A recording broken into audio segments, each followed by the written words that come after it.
सलाम।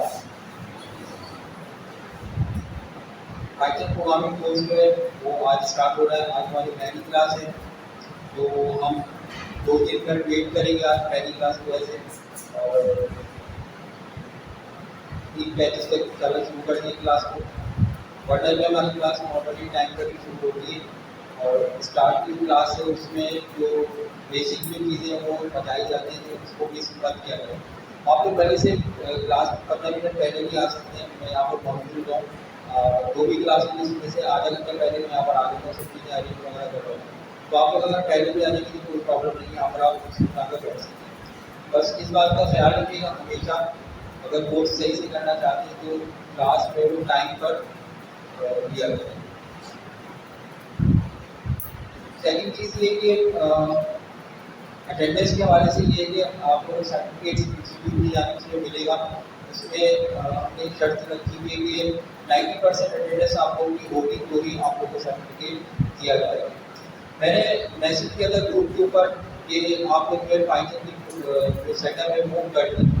बहुत से लोगों ने कर लिया है, और जो लोग ग्रुप में ऐड नहीं हो सके या जिन्होंने सेटअप नहीं किया है वो बता दें मेरे यूनिवर्सिटी में यहाँ पर मौजूद है पाइथन की और पाइथन की, तो वो अगर किसी को चाहिए तो मुझे बता सकते हैं।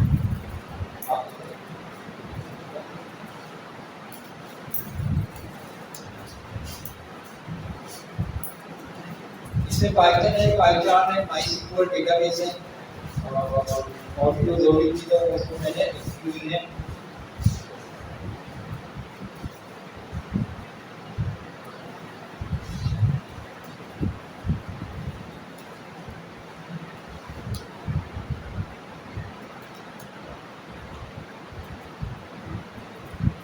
माइस्क्यूएल है इस फोल्डर के अंदर मौजूद, और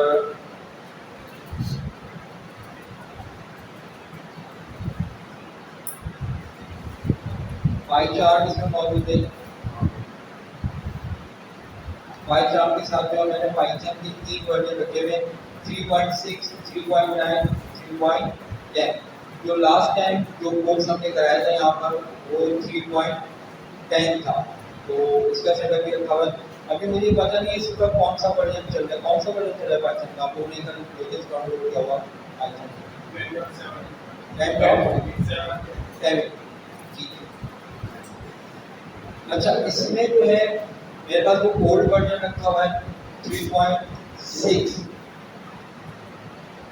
और क्लास के बाद आप लोग उससे वो 3.6 वर्जन ले सकते हैं, और इसमें माइस्क्यूएल का सेटअप है वो भी आप क्लास के बाद ले लीजिए। वरना आपने 3.10.7 इंस्टॉल किया हुआ है तो उसमें कोई मसला नहीं है, आप लोग करें तो आपकी 1 महीना या 1.5 महीने का कोर्स है, वो हम जो भी लीडर्स वर्जन होगा उसके ऊपर करने की कोई नहीं है।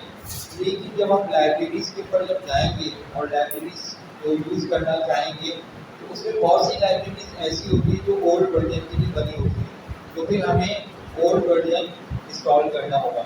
अब मल्टी पाइथन आपके पास इंस्टॉल हुए हैं तो उसको पाइथन के ऊपर आप किस तरीके से इस्तेमाल कर सकते हैं वो सारी चीज़ें मैं आपको उसी वक्त ही बता सकता हूँ जिस वक्त आप पाइथन जो है वो आपके पास इंस्टॉल होगा मल्टी वर्जन।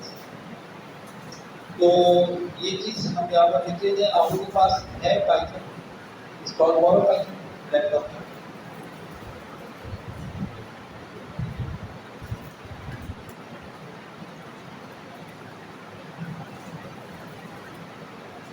.7 जो है ये हमारे पास ये अभी हमें दे रहे हैं, और जबकि यूएसबी का आपके पास 3.6, 3.10 और 3.9 जो है वो मौजूद है।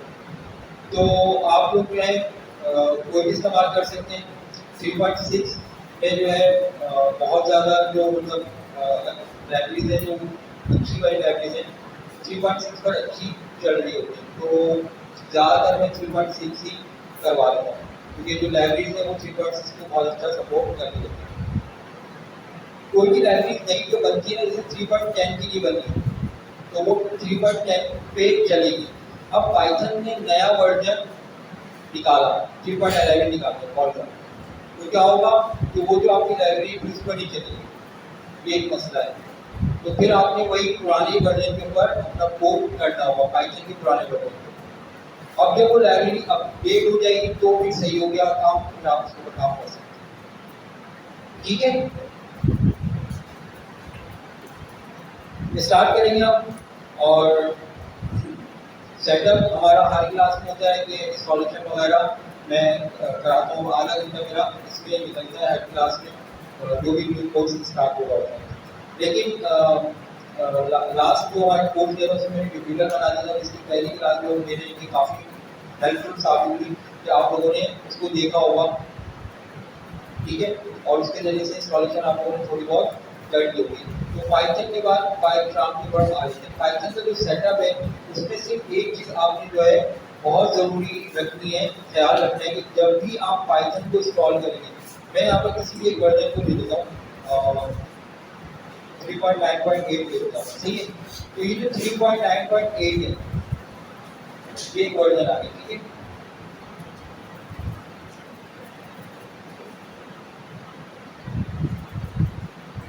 इसमें आपको यहाँ पर सबसे आखिर में नजर आ रहा है add path 3.9 to path, add Python 3.9 to path.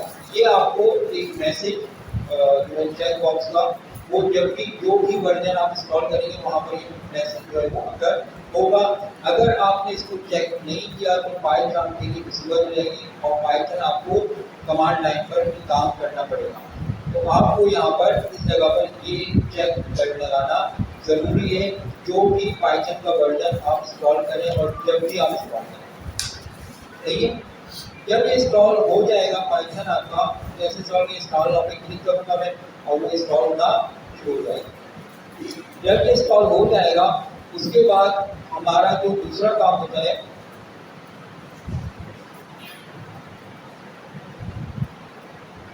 दूसरा काम होता है पाइथन को इंस्टॉल करना। पाइथन के भी दो वर्जन इसमें मौजूद हैं, 2019 और 2021। अभी 2022 क्या लेटेस्ट है मुझे नहीं पता, इसको भी चेक करते हैं।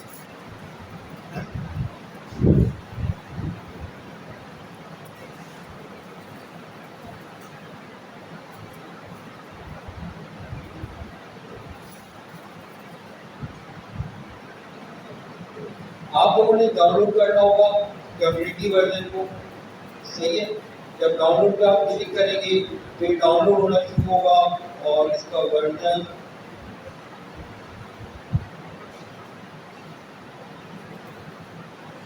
डाउनलोड होने के बाद ही नजर आता है।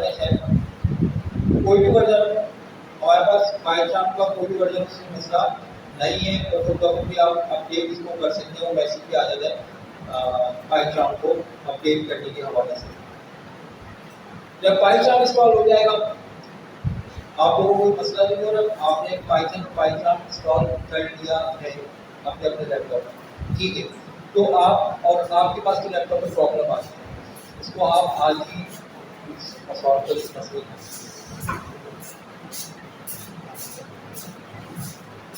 जब इंस्टॉलेशन हो जाएगी और हमारा आज की पहली क्लास का आधे घंटा बच गया है और हम अब जाएंगे पाइथन के ऊपर।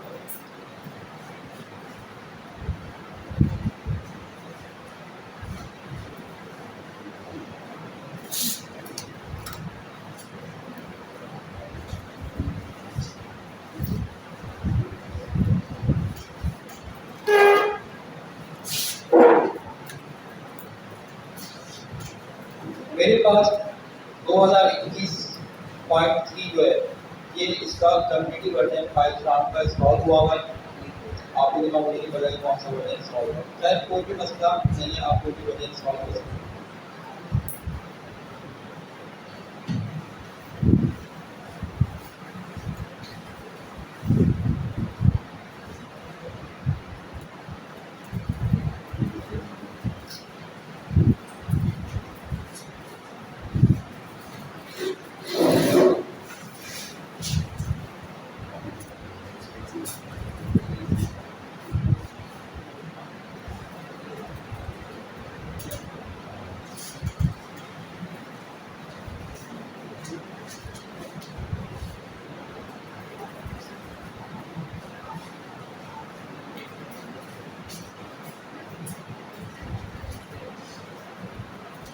अगर किसी और को यूएसबी चाहिए तो बता सकते हैं आपको।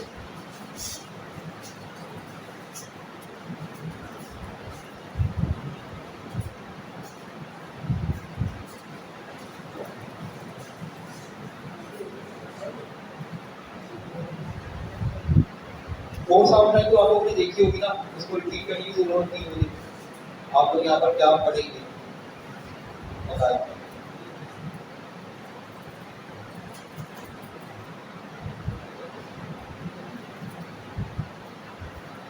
आई थिंक तकरीबन ये मेरे ख्याल से 8वां बैच होगा रामचंद्र इंस्टीट्यूट का। इसमें जो है हम कोर्स आउटलाइन में स्ट्रक्चर प्रोग्रामिंग कंप्लीट करेंगे। स्ट्रक्चर प्रोग्रामिंग के साथ ऑब्जेक्ट ओरिएंटेड प्रोग्रामिंग जो है उसके कॉन्सेप्ट को देखेंगे।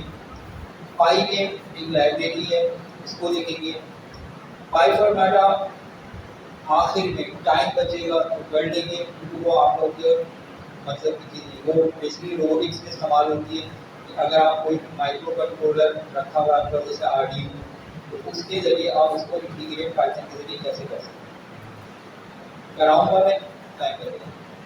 रास्पबेरी पाई यहाँ इंस्टीट्यूट में रखा हुआ है।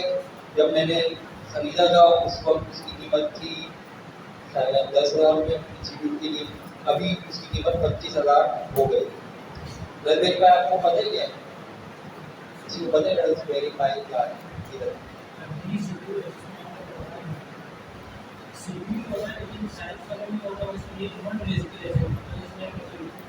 जबरदस्त। एक आपका पूरा कंप्यूटर है, क्रेडिट कार्ड साइज का कंप्यूटर होता है। उसके अंदर यूएसबी, उसके अंदर वाईफाई, ब्लूटूथ, उसके अंदर जो है आपको मेमोरी, हार्ड ड्राइव, सब चीज़ें उसमें मौजूद। जो आपके कंप्यूटर के अंदर जो चीज़ें मौजूद होनी चाहिए वो सारी की सारी उसके अंदर मौजूद होगी रास्पबेरी पाई। रास्पबेरी पाई के ऊपर जो है जो ऑपरेटिंग सिस्टम चलता है वो 7 से 8 किस्म के अलग अलग ऑपरेटिंग सिस्टम चलते हैं। इसमें जो इसका रस्बियन जो ऑपरेटिंग सिस्टम है वो सबसे बेहतरीन है, जिसके अंदर जो प्रोग्रामिंग की जो लैंग्वेज जो सबसे ज़्यादा काम कर रही होती है रस्बियन में वो पाइथन की चल रही है। तो मैं यहाँ पर आप लोगों को एक क्लास रास्पबेरी पाई के अंदर जो है उसमें ये बता दूंगा कि किस तरीके से आप इसमें जो है किस तरीके से आप जो है इसमें जो है काम कर सकते हैं। क्लास में टाइम पे आया करें भाइयों। GUI एनवायरनमेंट कैसे बनेगा? आप विंडोज के अंदर text box, button, label, drop down, ये सारी चीज़ें जो है ये किस तरीके से बनेगी वो GUI एनवायरनमेंट बन सकेगी। ओपनसीवी सबसे बेहतरीन जिसकी वजह से लोग या डेवलपर यूज करते हैं पाइथन। तो ये ओपनसीवी में आप लोगों को 6-7 क्लासेस के बाद से ही स्टार्ट करा दूंगा और तकरीबन पूरे कोर्स में ओपनसीवी हर चीज़ की एग्जाम्पल ओपनसीवी के ऊपर करवाऊंगा। ओपनसीवी क्या है कि आपका जो कंप्यूटर विजन है, मतलब कंप्यूटर जो देख रहा है, जो आपका वेब कैम पे वो जो देख रहा है उसको जो है आपने उसके जरिए आपके प्रोग्राम ने ये देखना है कि वो क्या देख रहा है, वो कौन सा कलर देख रहा है, वो कौन सा ऑब्जेक्ट देख रहा है, वो देख रहा है पर्सन की मूवमेंट कैसी है, ठीक है, वो देख रहा है हाथ की मूवमेंट किस तरह से। तो जो देख रहा है उसको हमने जो है कंट्रोल करना है। इसको आप नहीं समझ लेंगे आर्टिफिशियल इंटेलिजेंस भी कह सकते हैं, आप AI के हवाले से मशीन लर्निंग भी इस्तेमाल किया जाएगा। तो ये ओपनसीवी जो है जब मैं आपको फॉर या वाइल का लूप कराना शुरू करूँगा उधर से ही मैं लीजिए आहिस्ता आहिस्ता आहिस्ता करके आपको पूरे कोर्स में ओपनसीवी करवाऊंगा। ओपनसीवी के साथ एक और बहुत अच्छी लाइब्रेरी होती है जो कि मीडिया पाइप है और वो जो मैं आपको वर्जन बता रहा था वो उसी के ऊपर ही चलेगी जो मैंने आपको बताया। उसके अलावा आर्टिफिशियल इंटेलिजेंस के हवाले से टेंसर फ्लो जो है वो एरे के हवाले से कॉन्सेप्ट अगर आपको बनाने सही तो टेंसर फ्लो जो लाइब्रेरी वो आपको अच्छे बना कर देगी, वो हम इंशाअल्लाह कोर्स में कराएंगे। डेटा एनालाइज करने के लिए पांडास की लाइब्रेरी होती है, जैसे आपकी एक्सेल फाइल CSV फाइल्स हैं उसमें जो डेटा मौजूद है, ठीक है, उसके अंदर कोई प्रिडिक्ट करना है किसी चीज़ में कि नेक्स्ट कॉलम करवाओ किस तरीके की उसमें डेटा क्या होगा, तो वो सारी चीज़ जो है वो आप पांडास की लाइब्रेरी में कर सकते हैं। ये जो लाइब्रेरीज है ना ओपनसीवी, पांडास, टेंसर फ्लो, टीके इंटर, ये सारी वो लाइब्रेरी है जो वर्जन के हवाले से मैं जो आपको बात कर रहा था ना, उसी के हवाले से वो काम करेगी। वो भी कोई आपकी आप बैठे ना, खड़े हुए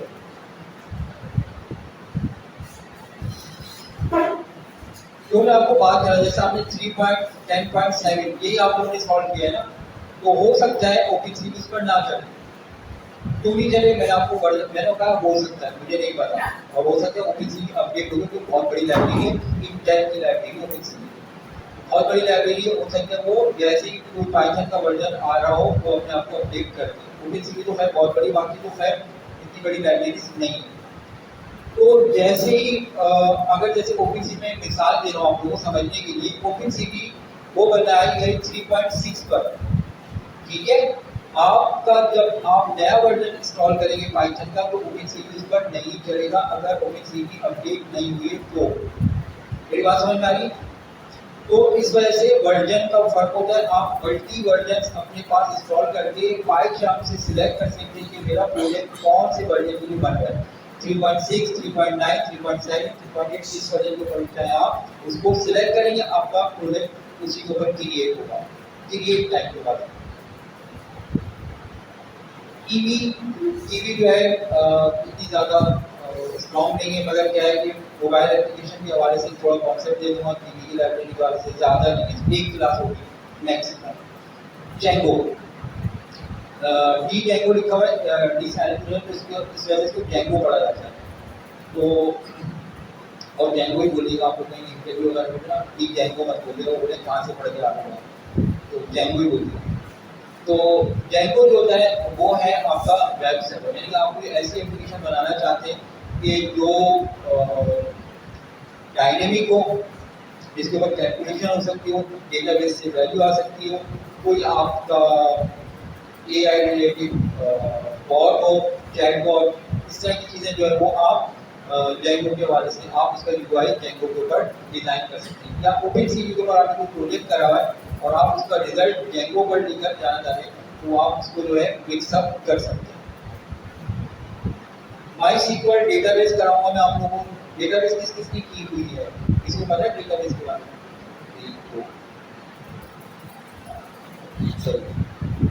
ओके, तो डेटाबेस क्या होता है? पूरा कोर्स, जो भी कोर्स यहाँ पर शुरू होता है वो जीरो से ही होता है। हम डेटाबेस में आपको सब चीज़ें कराएंगे, जीरो से कराएंगे। सीक्वल होगी, इसमें किसका डेटाबेस क्रिएट होगा, क्वेरीज वगैरह क्या होंगी, और डेटाबेस कराने के बाद लास्ट में वो इंटीग्रेट कराया जाएगा पाइथन के साथ। तो डेटाबेस में कैसे पाइथन के जरिए कैसे एंट्री होगी, कैसे व्यू होगा, कैसे उसकी रिपोर्ट्स बनेंगी सामने, और आप चाहे तो उसको जेंगो से भी कर सकते हैं। आप ये जब अलग अलग चीज़ें उसको सब आप मिक्सअप कर सकते हैं। IAM जो रखा हुआ है वो सिर्फ इसमें से मैंने रखा है आउटलाइन के अंदर, ताकि जो है आप लोग प्रोग्रामिंग जो स्किल्स वो स्ट्रॉन्ग की जा सके। ये कोर्स आउटलाइन थी, सब लोग तकरीबन आ भी हैं, हम क्लास स्टार्ट अब कर देते हैं।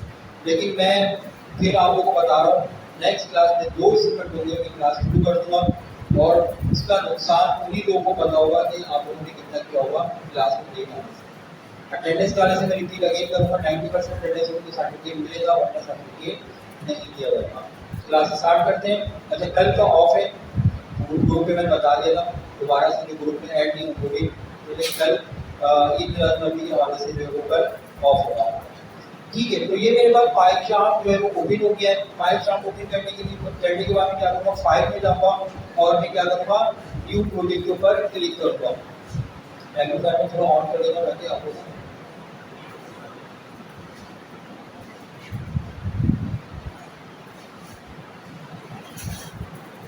खैरियत भाई, कैसे आना हुआ? आधा घंटा लेट टाइम पर आएगा नहीं, सही इधर मिस्टर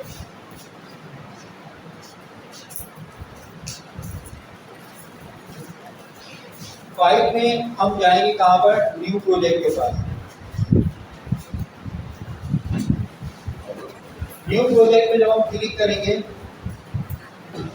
जब हम न्यू प्रोजेक्ट के ऊपर क्लिक करेंगे, हमारे पास इस तरह की विंडो ओपन हो जाएगी। वैसे जो गिरे वाला आप लोगों के पास आ रहा होगा एनवायरनमेंट, जो बहुत अच्छा एनवायरनमेंट है, उसी पर रखिएगा। आपको भी इसका जोर कम पड़ता है। ये मैंने क्लास वैसे मजबूरन वाइट वाला इन्वायरमेंट रखा हुआ है, आप कैसे चेंज कर सकते हैं वो भी मैं बता दूंगा।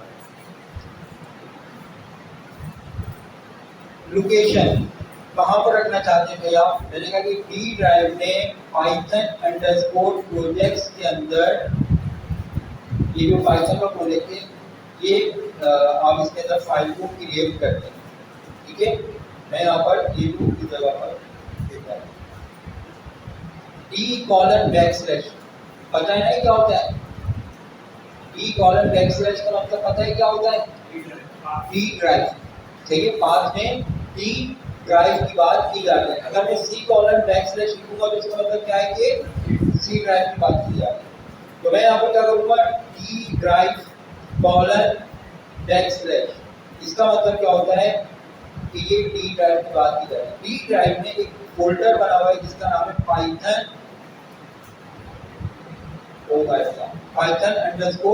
प्रोजेक्ट। अगर बना होगा इस नाम का प्रोजेक्ट तो इसके अंदर प्रोजेक्ट क्रिएट होगा, और अगर ये फोल्डर नहीं बना होगा तो क्रिएट हो जाएगा। मैं यहाँ पर कहता हूँ कि माई क्लास _1 ये मेरे फोल्डर का नाम रख दो। आप लोगों ने एक बात नोट की है कि मैं यहाँ पर पाथ देने में या प्रोजेक्ट नाम देने में स्पेस नहीं दे रहा हूँ, और आप लोग भी यही आदत अपना लें। एक डेवलपर जो है उसकी आदत होनी चाहिए कि जब भी वो प्रोजेक्ट का नाम या फोल्डर का नाम वगैरह रख रहा हो, कोशिश करें सब स्मॉल में रखें, कोशिश करें कोई स्पेस ना हो। बाज़ प्रोग्रामिंग लैंग्वेज मसला नहीं करती हैं, अगर अब जितनी भी लैंग्वेज आ रही है उसमें तो इस बात का खास तौर पर ख्याल रखा जाता है। इवन ये प्रोजेक्ट नेम भी आप कैप्चर में देंगी तो उसमें जो है एरर आ जाएगा। तो अब क्या है कि आपने इस तरीके से प्रोजेक्ट का नाम लिखा, कोई स्पेस नहीं दिया, तो मैंने स्पेस को कवर करने के लिए मैं अंडरस्कोर भी यूज कर सकता हूँ और उनको मिला भी सकता हूँ। अगर मैं यहाँ पर स्पेस दे दूंगा तो मुझे नहीं पता कि ये क्रिएट होगा या नहीं होगा, मैंने इसको टेस्ट नहीं किया है। मगर फ्लटर, रिएक्ट और इसके अंदर जो जैंगो का जो लाइब्रेरी उसके अंदर भी आप जो है इस तरीके से स्पेस वगैरह नहीं दे सकते, सही है। तो आप यहाँ पर पाइथन अंडरस्कोर प्रोजेक्ट्स नाम रख दीजिएगा, और यहाँ पर मेरे प्रोजेक्ट का नाम क्या रखा हुआ है, जो मेरा क्रिएट होगा वो माई क्लास 1 होगा। मैं यहाँ पर अपनी डी ड्राइव चेक कर देता हूँ ताकि आप लोगों को भी तसल्ली हो जाएगी। यहाँ पर बस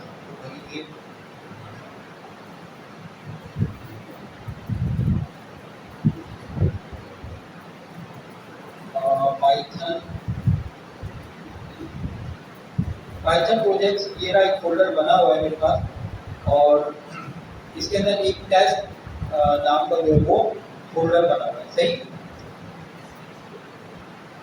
तो मैं यहाँ पर कहता हूँ कि पाइथन प्रोजेक्ट्स के अंदर माई क्लास 1 का एक प्रोजेक्ट क्रिएट हो।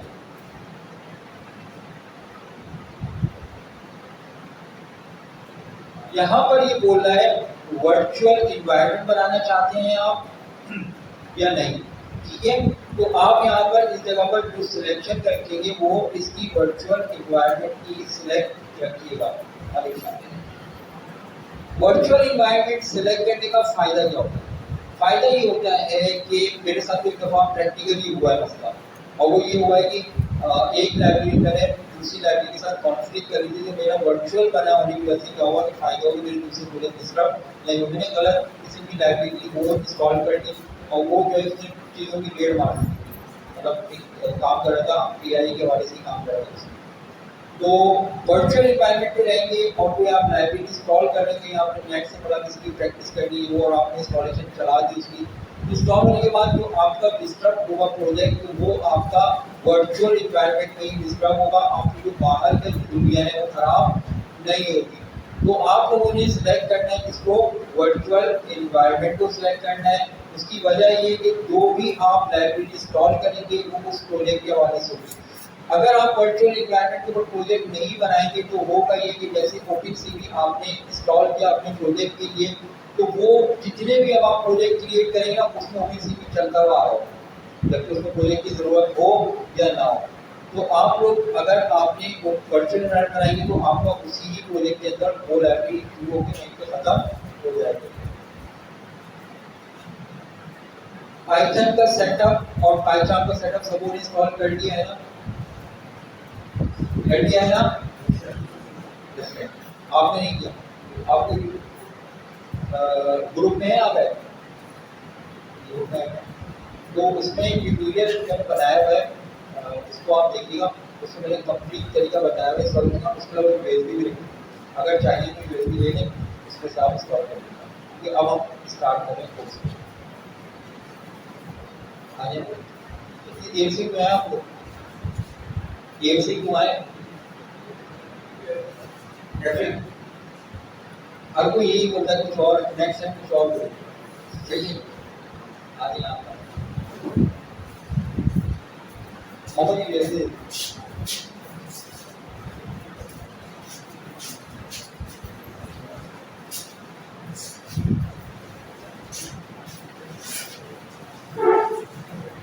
हम यहाँ पर क्रिएट के बटन के पास आप क्लिक करेंगे। आप सब लोगों को क्रिएट का बटन नजर आ रहा है?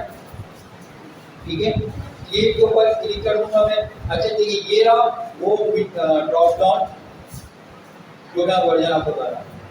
मेरे पास 2 वर्जन इंस्टॉल हो गए। 36 का मतलब क्या है? 3.6। 310 का मतलब क्या है? 3.10। सही है।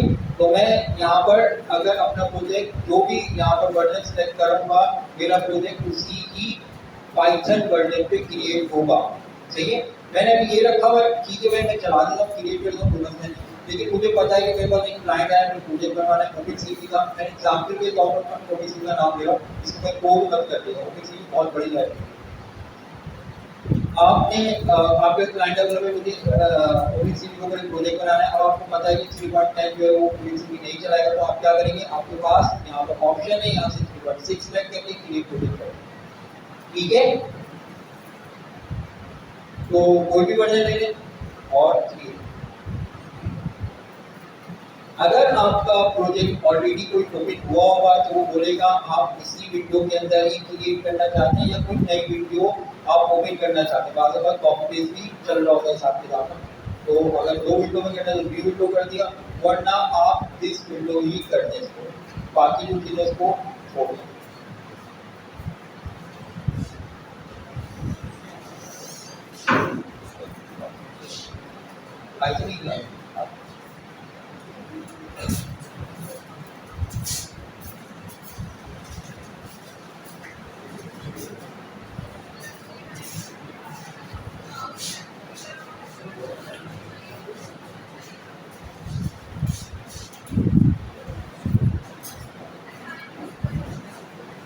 इस तरह की विंडो आप लोगों के पास ओपन हो गई है। सही है, ये विंडो आप लोगों के पास जब ओपन हो जाएगी तो इसमें जो है आप लोगों को यहाँ पर इस तरीके से एक रेड पॉइंट भी नजर आ रहा है।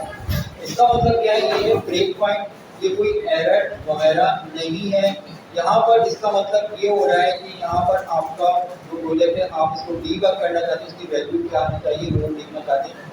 डीबगिंग जो है इस तरीके से वर्किंग करती है वो मैं आपको आगे बताऊंगा। अभी की क्लास में इसको छोड़ दें। आपने इसके बाद सिर्फ क्या करना है, एक दफा क्लिक करते हैं, ये यहाँ से गायब हुआ। ऐसे हुआ सबों के पास, बेटा आपके पास प्रोजेक्ट क्रिएट हो गया ना, सी टैब पे, डी टैब पे, सी पर होगा। सबों ने प्रोजेक्ट क्रिएट कर लिया है, हो गया, ठीक है। अब यहाँ पर क्या है, जो एक ब्रेक पॉइंट आ रहा था वो मैंने यहाँ से हटा दिया। ये सारी चीजें क्या लिखी हुई है, इसके ऊपर आपने ध्यान नहीं देना। आप कंट्रोल ए कर लें और इसको क्या कहते हैं, डिलीट कर लें। सही है। जो 4 लाइन है ना इसमें जो लिखी हुई है, कंट्रोल जेड में किया, जो ये जो ग्रे से लिखा हुआ नजर आ रहा है ना, ये कमेंट है कि मैं आपको बाद में बताऊंगा क्या चीज होती है, अभी भी परेशान हो, इसको मैं मिटा देता हूँ। ये फंक्शन है, ये आपका पूरा एक टॉपिक है, स्ट्रक्चर प्रोग्रामिंग का हिस्सा है, ये मैं आपको बाद में बताऊंगा। ये क्लास नेम है, ऑब्जेक्ट ओरिएंटेड का हिस्सा है, ये आपको बाद में बताऊंगा। सही है। हम यहाँ पर क्या करेंगे, प्रिंट लिखेंगे बस। प्रिंट स्मॉल ब्रैकेट आप लोग नजर नहीं आ रहा तो मैं इसकी फॉर्म बड़ा कर सकता हूँ। अगर आप अपने पाई चार्ट के ऊपर फॉर्म साइज बड़ा करना चाहते हैं तो उसका तरीका क्या होता है, आप फाइल में जाएंगे और फाइल में जाकर सेटिंग्स में जाऊंगा मैं। सेटिंग में देखिए यहाँ पर अपीयरेंस वाली विंडो के ऊपर आप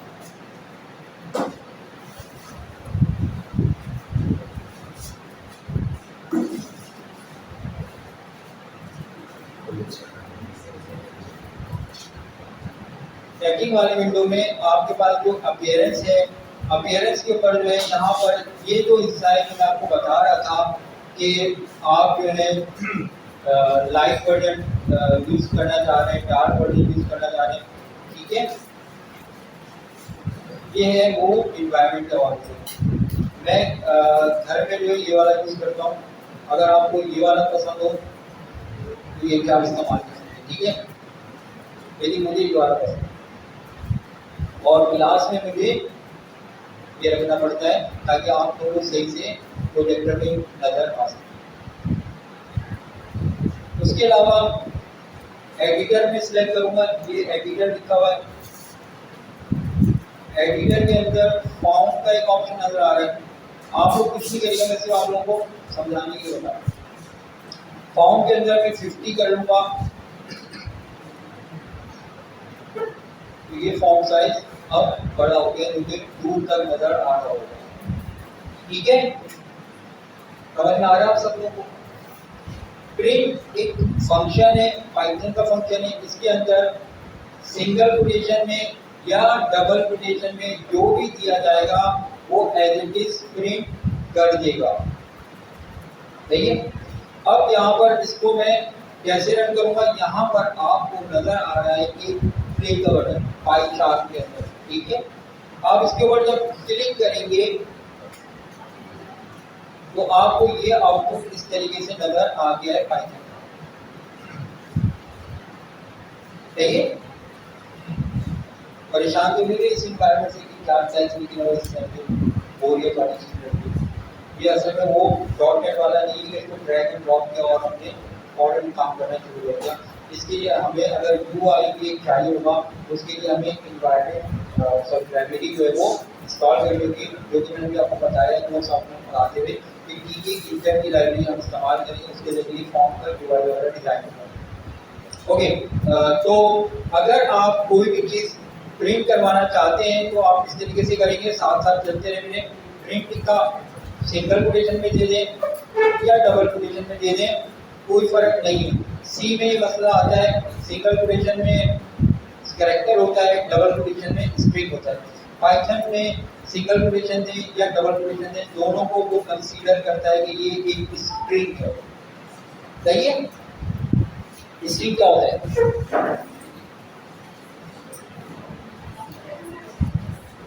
सीक्वेंस ऑफ लेटर्स, ये भी कह सकते हैं, या अल्फान्यूमेरिक वैल्यू की कॉम्बिनेशन क्या बोलते हैं, कॉम्बिनेशन ऑफ अल्फान्यूमेरिक। यहाँ पर मैं 1 2 3 4 ऐसा लिखूंगा, ये क्या नंबर है या स्ट्रिंग है? स्ट्रिंग है, कैलकुलेशन नहीं, स्ट्रिंग है, इसके ऊपर कैलकुलेशन नहीं हो सकती, कैलकुलेशन नहीं होगी। Very good. अगर मैं इसको बगैर सिंगल कोटेशन के लिखूंगा, अब क्या ये इंटीजर नंबर या इंटीजर आ जाएगा, ठीक है। और अगर मैं इसके अंदर पॉइंट लगा दूंगा तो ये फ्लोट, डबल या डेसिमल वैल्यू आप इसको कह सकते हैं। जो बिगिनर है उनको परेशानी अगर हो रही हो तो वो मुझे फौरन स्टॉप करके बता सकते हैं। मैं सिर्फ चेक कर रहा हूँ कि इसको कितना आ रहा है, ठीक है। ट्रू फॉल्स, ट्रू में एरर आ गया। क्यों एरर आया? क्योंकि केस सेंसिटिव लैंग्वेज है पाइथन। पाइथन के अंदर पाइथन को पता होना चाहिए कि जो मैंने आपको बोला है कैपिटल में लिखना है उसको आपने कैपिटल में लिखना है, जो मैं बोल स्मॉल में लिखना है आपने स्मॉल में लिखना है। इसके प्रोटोकॉल को फॉलो करेंगे, उस चीज को कहते हैं सिंटैक्स। जो इसका बनाया हुआ प्रोटोकॉल है उसको अगर आप फॉलो कर रहे हैं, ठीक है, तो वो उसका आप भी कह सकते हैं कि हम इसके सिंटैक्स के मुताबिक जो है कोडिंग कर रहे हैं। इसके सिंटैक्स के मुताबिक, पाइथन के सिंटैक्स के मुताबिक तो है। बात हो रही थी स्ट्रिंग के ऊपर। स्ट्रिंग के अंदर हम जो भी सिंगल कोटेशन में या डबल कोटेशन में लिखेंगे तो हमारे पास वो क्या होगा, स्ट्रिंग होगा। सिंगल कोटेशन और डबल कोटेशन अलग अलग इस वजह से कि अगर मैं चाहता हूँ कि मैं बीच में जो है इस जगह पर प्रिंट में जो ये आ रहा है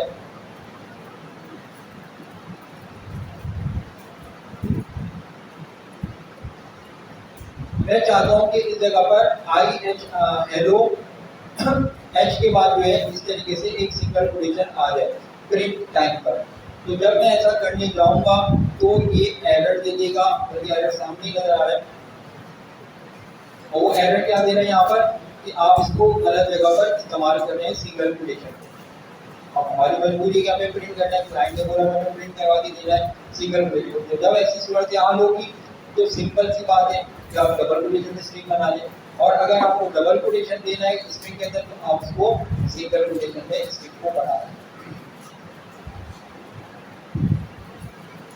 अगर मैं इसको डबल कोटेशन में स्ट्रिंग बनाऊंगा तो डबल कोटेशन में मुझे क्लोज भी करना पड़ेगा। अब मैं यहाँ पर एच के अंदर सिंगल कोटेशन लगा दिया और मैं इसको रन करता हूँ तो यहाँ पर क्या आ गया, H single quotation hello I H.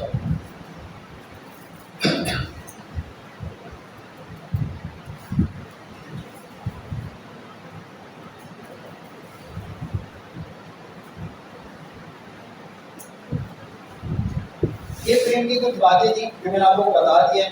Print में आप इस तरीके से लिख सकते हैं 225 प्लस 25।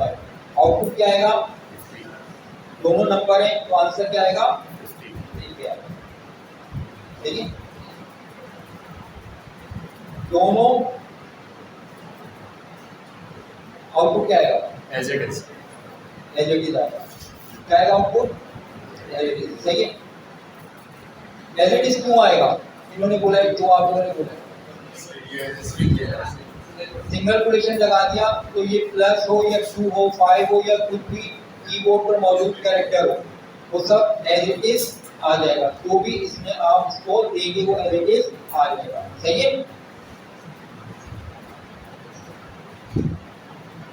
रन करके देख लीजिए।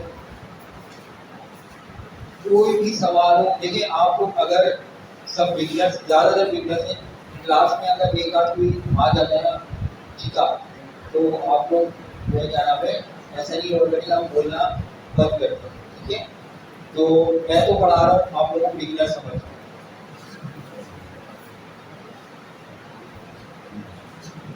चलिए 25 प्लस 25 एज इट इज आ गया।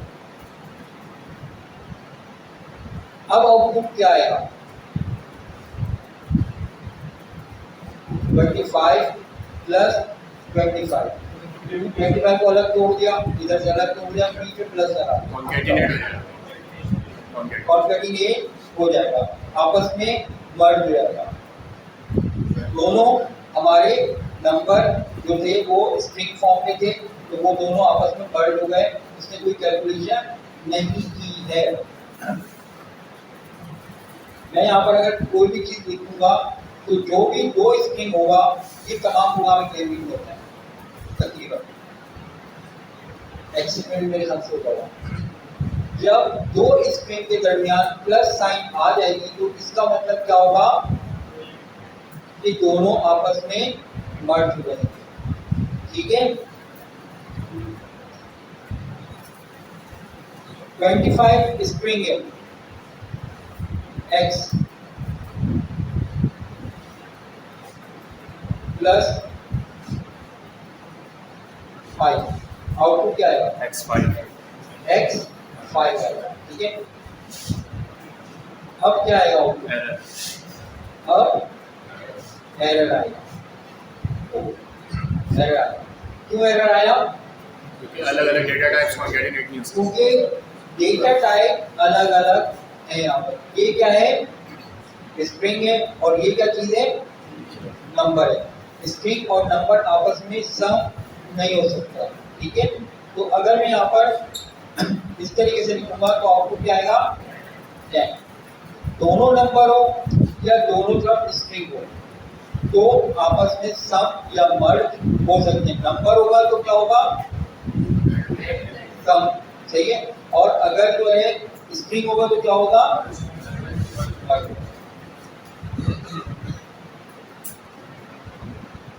x plus 5 multiply by 5 plus मिल जाए, मैंने कहा कि जो मल्टीप्लाई करेंगे। अब क्या होगा, 5 times x.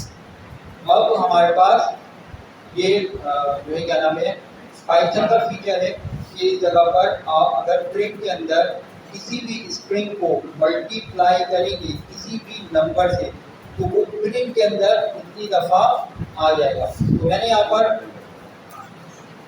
x multiply by 5 किया तो क्या हुआ, 5x आ गया। अगर मैं यहाँ पर 55 कर दूंगा तो कितनी दफा आएगा, 55। ये एक प्रिंट का एक फीचर है और कुछ भी नहीं है, छोटी सी बात की, ये पता होना चाहिए। नॉर्मली इस तरह की चीज़ें पेपर में वायरल में कभी तो हो जाती है, ज़रूरत इसकी इतनी ज़्यादा नहीं होती, कभी जरूरत पड़े तो उसको इस्तेमाल भी कर सकते हैं। आपको पता होना चाहिए कि ये चीज़ मौजूद होती है। चलिए, छोटी छोटी बातें हमने प्रिंट के मुताबिक देख ली हैं। अब हम बात करेंगे डेटा टाइप और वेरिएबल से मुताबिक। डेटा टाइप मैंने आपको अभी बताया है कि कितनी किस्म की होती है। नॉर्मली वैसे पूरी लंबी चौड़ी लिस्ट होती है, हर प्रोग्रामिंग लैंग्वेज की लिस्ट होती है, जो मुझे याद भी नहीं, मुझे नहीं पता पाइथन में डेटा टाइप कितनी तरह की कौन कौन सी, लेकिन जो चीज़ें इस्तेमाल में हो रही होती है वो चीज़ें बंदे को याद तकरीबन हो ही जाती हैं। 4 डेटा टाइप्स तो तकरीबन हर लैंग्वेज या हर डेटाबेस में मौजूद होती है। नंबर 1 इंटीजर, नंबर 2 डबल या फ्लोट या डेसिमल आप कह रहे हैं इसको, नंबर 3 स्ट्रिंग और नंबर 4 बूलियन। हम इसी 4 डेटा टाइप को अपनी 1 महीने की क्लास में कवर करने की कोशिश करेंगे आहिस्ता आहिस्ता। आज हम इसका कॉन्सेप्ट के ऊपर बात करेंगे, क्या होता है और किस तरीके से इसके अंदर काम किया जाता है। डेटा टाइप क्या होती है, डेटा को रखने की जगह, जो कि हम महफूज जगह पर इसको रख सकें, वो डेटा टाइप है।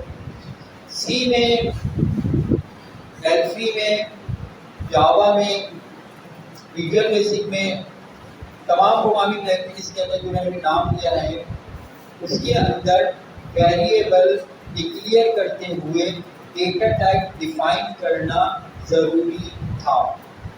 पाइथन में और अभी फ्लटर करा रहा हूँ उसके अंदर जो है, रिएक्ट में भी आया उसके अंदर अब आप डेटा टाइप जो है वेरिएबल की डिफाइन करना डिक्लेयर टाइम पर ज़रूरी नहीं है। आप वेरिएबल नेम लिखेंगे, उसके आगे वैल्यू असाइन करेंगे तो क्या होगा, जैसा डेटा होगा वो वैसी डेटा टाइप हो जाएगी। मैं यहाँ पर लिखता हूँ a इज इक्वल टू 1 2 3। ए क्या है, 1 2 3 क्या है, एक वैल्यू है।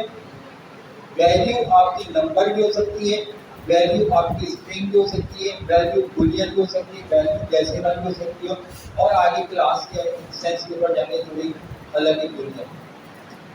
हम अभी 4 के ऊपर ही बात करें, नंबर, डेसिमल, स्ट्रिंग और चौथी बुलियन।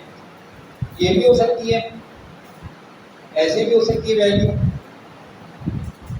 ऐसे भी हो सकती है वैल्यू, और ऐसी वैल्यू भी दी जा सकती है। 4 हमने डेटा टाइप पढ़नी है आज की क्लास में, और चारों को हमने देखना है किस तरीके से ये चेंज होती है। इज इक्वल टू क्या है, ये है आपका एक other assignment operator. Single is equal to का मतलब कंप्यूटर प्रोग्रामिंग के अंदर मैंने जो कितनी भी लैंग्वेज पढ़ी सब के अंदर सिंगल इज इक्वल टू जहां भी आएगा उसको कहा जाता है कि ये है असाइनमेंट ऑपरेटर। असाइनमेंट ऑपरेटर मतलब वैल्यू असाइन करने वाला ऑपरेटर। वैल्यू कौन से असाइन होगी, लेफ्ट वाली राइट में या राइट वाली लेफ्ट में। एक कॉमन सेंस के ऊपर हम बात करें तो राइट वाली वैल्यू हमेशा कहाँ पर जाती है, लेफ्ट पर। यानी कि इस जगह पर मैं अगर लिखता हूँ a is equal to B, तो इसका मतलब है कि b की वैल्यू स्टोर कर दो किसके अंदर, a के अंदर। ऐसा नहीं होगा कि कोई भी ये बोल सकता हो कि ए की वैल्यू स्टोर कर दो किसके अंदर, बी के अंदर। ऐसा तो कोई नहीं सोच रहा ना भाई। तो यहाँ पर अगर मैं यहाँ पर लिखता हूँ इस तरीके से, तो इसका मतलब क्या है कि राइट वाली वैल्यू स्टोर कर दो किसके अंदर, लेफ्ट वाले वेरिएबल के अंदर। अब लेफ्ट में कोई भी वेरिएबल हो सकता है, समझ में आ रहा है, कोई सवाल नहीं है। यहाँ पर मैंने इस जगह पर स्टोर करना है, ये क्या चीज है, ए आपका है एक वेरिएबल नेम।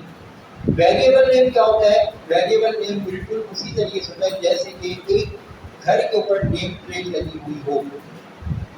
अगर जो है मैं आपको बोलूं कि फला गली में जाओ और वहाँ पे एक जो है घर के ऊपर शकील लिखा हुआ हो, तो उस जगह पर ये चीज़ जाकर स्टोर कर दो या कोई चीज़ डिलीवर कर दो, तो आपको आसानी होगी नेम पढ़ने में और आप वहाँ पर जाकर असाइन कर दो।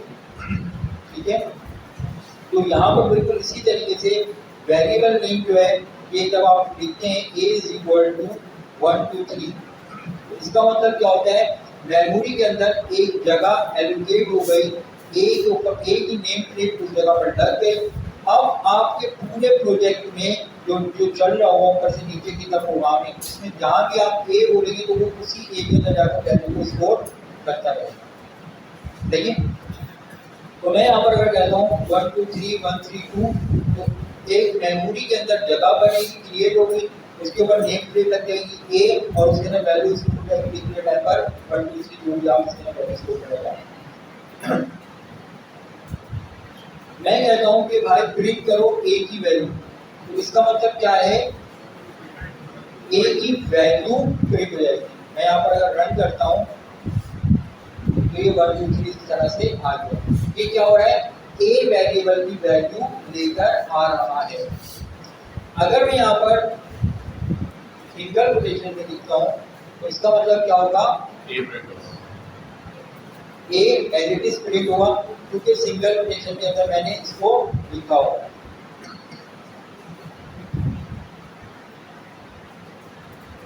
Value of a colon small a लिखूँ, या मैं यहाँ पर इसको जेड छूट बोल देता हूँ, value of B is equal to, मुझे इसकी वैल्यू लेकर आनी है, तो अभी जो मैं यहाँ पर लिखूंगा तो एरर आ जाएगा। क्यों एरर आ रहा है, क्यों एरर आ रहा है, क्योंकि ए की डेटा टाइप क्या है, ए की डेटा टाइप क्या है, नंबर है। ठीक है, जो कि कॉन्केटिनेट हम किससे करवा रहे हैं, स्ट्रिंग के साथ, जो कि गलत तरीका। अब आप ए की वैल्यू एक स्ट्रिंग के अंदर चाह रहे हैं, वैसे तो अगर आप चाह रहे थे आपने सिंपल सीधा था ए लिख दिया, ए आगे बढ़ गई। अगर मैं चाहता हूँ कि लिखा हुआ है value of A is equal to this, तो किस तरह होगा, मैं सिंगल कोटेशन में लिखूंगा value of A small A कर दूंगा कॉलन। ये जितनी भी चीज़ें आप इसमें लिखेंगे ना वो तो एज इट इज आएंगे, तो सब आप लोगों ने देख लिया। अगर किसी वेरिएबल की वैल्यू आप चाहते हैं तो आप इस तरीके से पैरेंथेसिस में देंगे वेरिएबल का नाम ए, और आखिर में और शुरू में आपने एफ लगा दिया। इसका मतलब क्या होगा कि अब यहाँ पर ब्रैकेट के अंदर जो भी कुछ लिखा गया है, इसका मतलब ये कि वो कोई एक वेरिएबल है जो ऊपर डिक्लेयर हुआ है और उसके अंदर कोई वैल्यू स्टोर की जा चुकी है, उसकी वैल्यू प्रिंट में डिस्प्ले हो जाए। तो जब मैं इसको रन करूंगा तो ये लिखा हुआ गया वैल्यू ऑफ ए कॉलन 1 2 3। ये बात समझ में आ गया आप सबको। अगर मैं यहाँ पर इस जगह पर लिखता हूँ बी इज इक्वल टू 4 5 6, इसी को मैंने कंट्रोल सी किया, कंट्रोल पी किया, वैल्यू ऑफ बी कॉलन, ठीक है। मैं इसको रन करूंगा तो आउटपुट क्या आएगा, value of A 1 2 3, value of B 4 5 6। आप लोग समझ में आ रहा है सबको? अच्छा, मैं यहाँ पर ए कर देता हूँ कैपिटल ए, अब यहाँ पर कर देता हूँ कैपिटल बी, रन करूंगा, एरर आएगा या रन हो जाएगा, रन हो जाएगा, एरर तो नहीं आएगा। क्यों नहीं आया एरर, मैं तो भी आपको बोला कि सेंसिटिव, क्योंकि आपने स्ट्रिंग में लिखा हुआ है, क्योंकि मैंने इसको स्ट्रिंग में लिखा हुआ है, एज इट इज ए आ जाएगा। मैं यहाँ पर झूठ भी बोल सकता हूँ, तो सी लिख सकता हूँ। ये एज इट इज चीज है, कुछ भी आप अपनी मर्जी से प्रिंट करवा सकते हैं। सिंगल कोटेशन या डबल कोटेशन एक स्ट्रिंग होता है जिसके अंदर कोई भी कीबोर्ड में मौजूद की जो है आप डिस्प्ले करवा सकते हैं। और समझ में आ रही आपको? तो इस वजह से एरर है, लेकिन यहाँ पर करूँगा तो एरर आ जाएगा।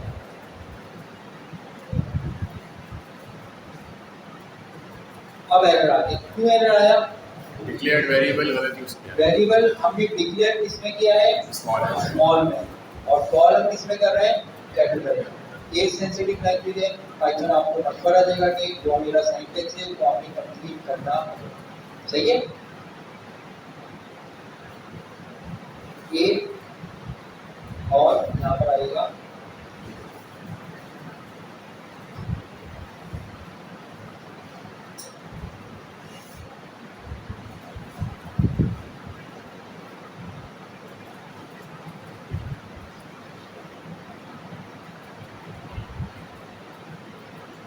प्रिंट करो ए को।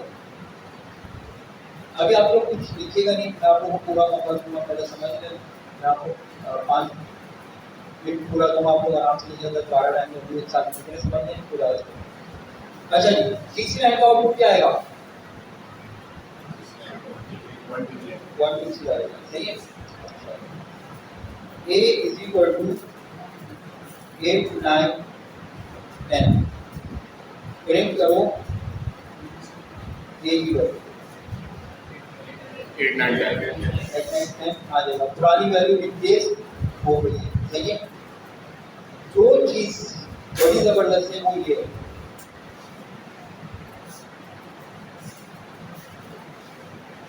आइए चाहिए आएगा 1 2 3 आया। पहले ए ने क्या करा? वैल्यू अपनी बदलने के साथ अपनी डेटा टाइप भी चेंज कर दी है। यानी कि जब आपने डिक्लेयर टाइप पे इसको इंटीजर से असाइन की थी वैल्यू, तो वो इंटीजर का बन गया था। जब आपने इसके अंदर स्ट्रिंग स्टोर किया तो उसकी डेटा टाइप बदल गई और वो क्या हो गया? स्ट्रिंग बन गया। ये बात समझ में आई आप लोगों को? देखिए किस तरीके से प्रिंट करो ए को। एक चीज होती है टाइप। टाइप के फंक्शन में वेरिएबल नेम लिखूंगा ना, तो वो टाइप मुझे क्या बताएगा? इसकी डेटा टाइप क्या है। तो मैं यहाँ पर अगर इसको रन करता हूँ तो मुझे बता रहा है क्या चीज? ए की डेटा टाइप क्या है? इंटीजर है, सही है। अगर मैं इसको बी को कर देता हूँ स्ट्रिंग, तो क्या होगा? और मैं यहाँ पे कहता हूँ प्रिंट करो टाइप ऑफ बी को, तो क्या आएगा यहाँ पर? क्लास। यहाँ पर क्या आ गया? str स्ट्रिंग, और ऊपर वाले में क्या आ गया? इंटीजर आ गया। पहली वाली जो वेरिएबल है उसकी डेटा टाइप क्या है? इंटीजर है, और दूसरी वाला जो वेरिएबल है उसकी डेटा टाइप क्या है? स्ट्रिंग है।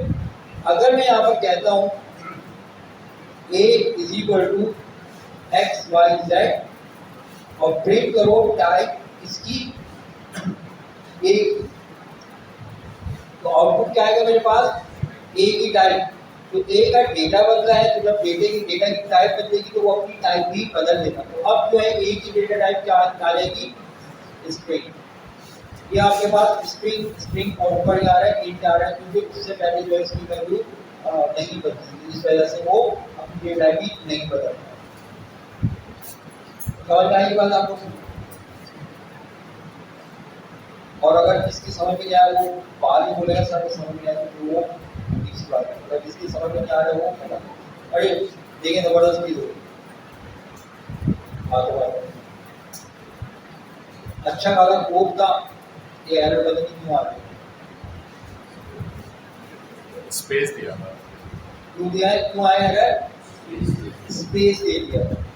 जब मैं शुरू में प्रोग्रामिंग कर रहा था मैं बड़ा परेशान हुआ, जो करके स्पेस गलती से रख दिया। सब कुछ सही लिखा हुआ है, एरर पता नहीं क्यों आ रहा है। फिर मुझे पता चला कि भाई आपने इंटेंट के ऊपर काम करना है पाइथन के ऊपर। ये सी लैंग्वेज नहीं है कि आप अपनी मर्जी से कहीं टैब देने कहीं नहीं देने। एक लाइन के अंदर सारा काम आपने करना है। अगर कंडीशन आएगी तो उसका पैराग्राफ अलग बनेगा, कोई लूप आएगा उसका पैराग्राफ अलग बनेगा, फंक्शन आएगा उसका पैराग्राफ अलग बनेगा। पैराग्राफ मतलब इंडेंट होना यानी टैग करना यानी कोई स्पेस दे देना।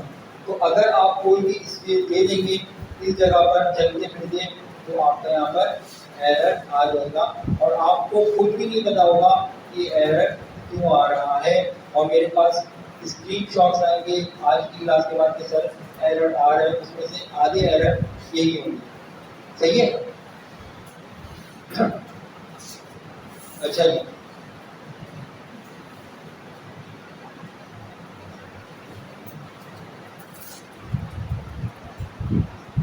मैं यहाँ पे कहता हूँ प्रिंट करो a+b, रन कर देते, आउटपुट क्या आएगा? ये चाहिए x y z और फिर IHI। a की वैल्यू कितनी है बोलते हैं ना, x y, एक ही बंदे ने बोल दिया आपको सबसे पहले, बाकी वो नहीं बोलते, क्या आएगा x y z और फिर उसके साथ IHI। ठीक है? अच्छा,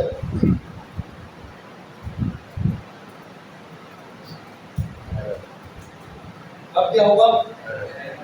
एरर आया। पता है ना क्यों एरर आया? क्योंकि स्क्रीन को हम क्या कर रहे हैं,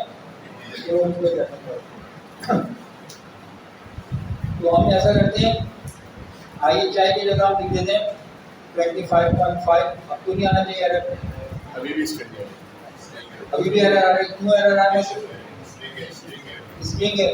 क्यों स्ट्रिंग है? 25.5 दिया हुआ है, सिंगल कोटेशन में दिया हुआ है। सही है? तो अब मुझे क्या करना होगा? चलिए एक काम करें, पहले आप कोड यहाँ तक लिख लो, उसके बाद तुम आपको होगा।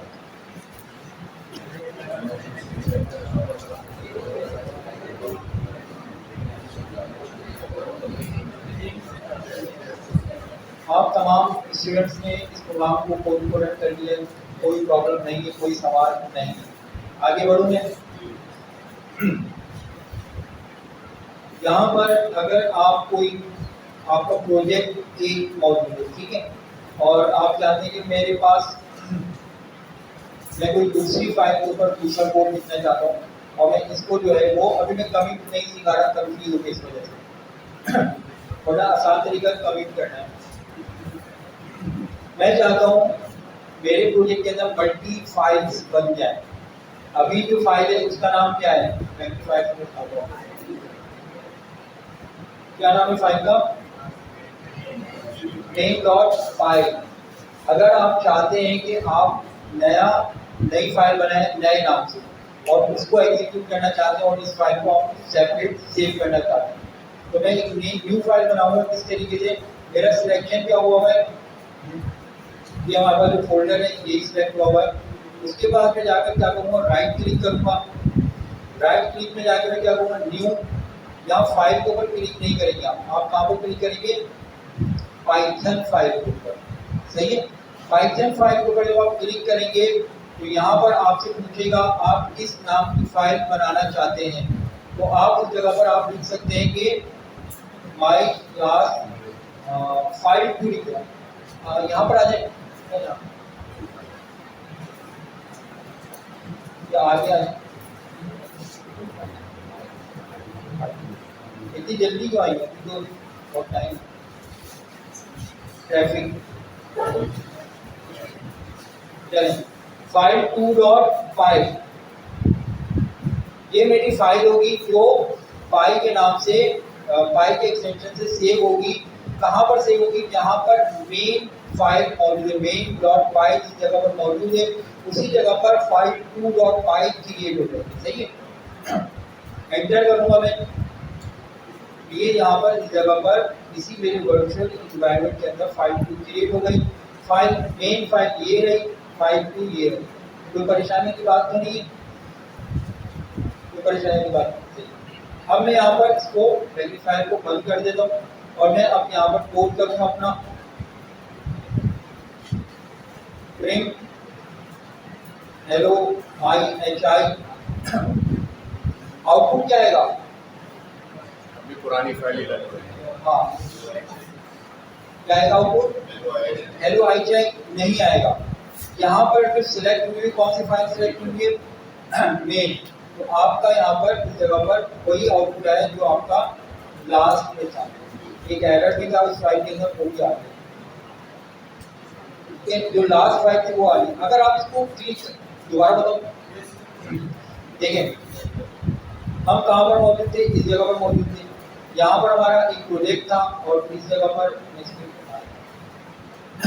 ये प्रोजेक्ट था, हमने रन किया। By default main dot file के अंदर काम होता है, जो हमने चीजें समझी 5 लाइनें वो सब समझ में आ गया हम लोग 5 लाइनें, वो हम रन कर रहे थे, हमें आउटपुट नीचे कंसोल के ऊपर नजर आ रहा है।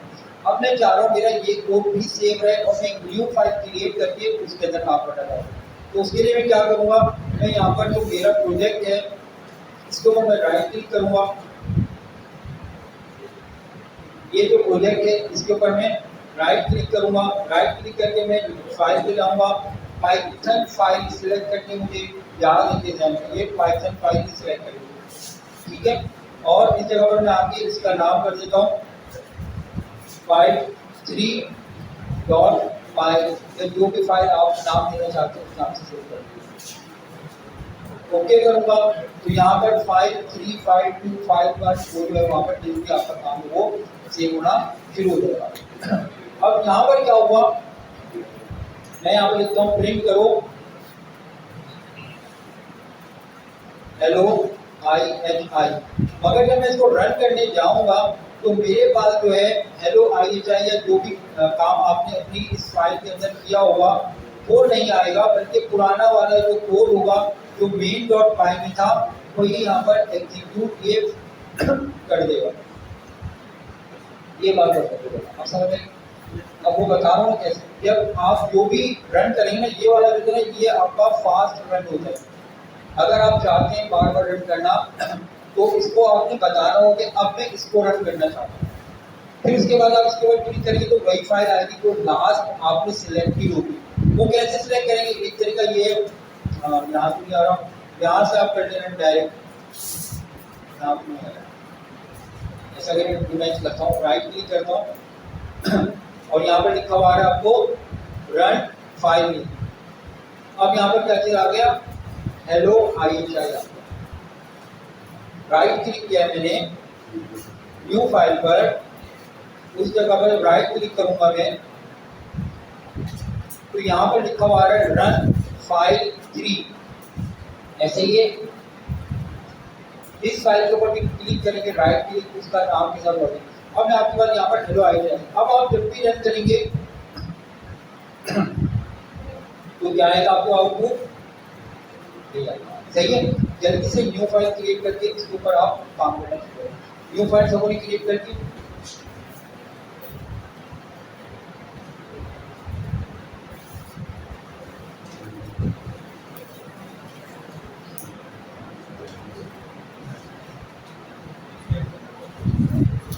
वो आप लैपटॉप की है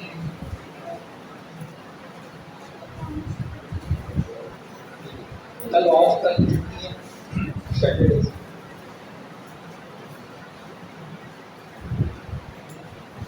दोबारा से मैं रिपीट कर रहा हूँ कुछ चीज़ें। नंबर 1 क्लास के टाइम पे आना है। नंबर 2 90% अटेंडेंस के ऊपर सर्टिफिकेट मिलेगा।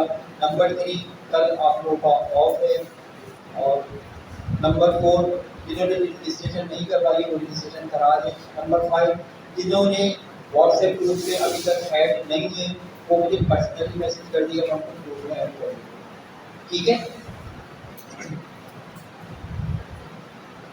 क्रिएट नई फाइल करने के बाद हमने यहाँ पर print hello hello I H I करना है और वो यहाँ पर कंसोल के ऊपर हमें प्रिंट हुआ नजर आ रहा है। अब यहाँ पर इस जगह पर मैं कहता हूँ a = 123। अच्छा, यहाँ पर एक पाइथन की कॉल की जरूरत है, a, b, c करता हूँ मैं = 1, 2, 3 करूँगा। ये बड़ी जबरदस्त चीज है। इसका मतलब क्या होगा, a के अंदर क्या स्टोर करो 1, B के अंदर क्या स्टोर करो 2 और C के अंदर क्या स्टोर कर दो 3।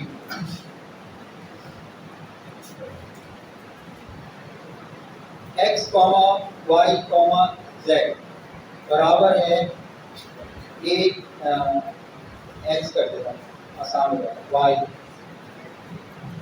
जेड, एक्स वाई जेड तीन वेरिएबल, तीनों के अंदर क्या शुरू हो गया, एक्स वाई जेड, एक्स के अंदर एक्स, वाई के अंदर वाई, जेड के अंदर जेड। कोई परेशानी की बात तो नहीं है। चलिए प्रिंट करके चेक कर देते हैं सही भी कह रहा हूँ या गलत कर रहा हूँ। A comma B comma C print करो X comma Y comma Z, ठीक हो गया। 1 2 3 आ रहा है आंसर और एक्स वाई जेड आ रहा है। कोई प्रॉब्लम वाली बात तो नहीं है ना आपको। प्रिंट करो x प्लस आप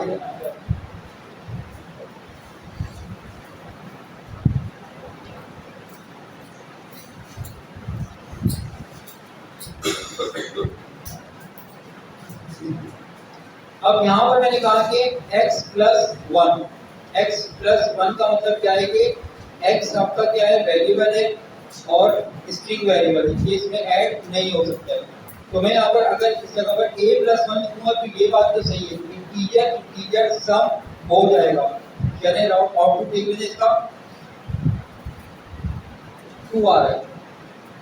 हमारे पास जो वेरिएबल है a, वो कौन सा वेरिएबल है, डेटा टाइप क्या है उसकी, बोलते हैं ना साथ साथ इंटीजर है, ठीक है। इंटीजर में सम कर रहा हूँ 1 को, तो वो कोई मसले वाली बात नहीं है, वो सम हो गया है।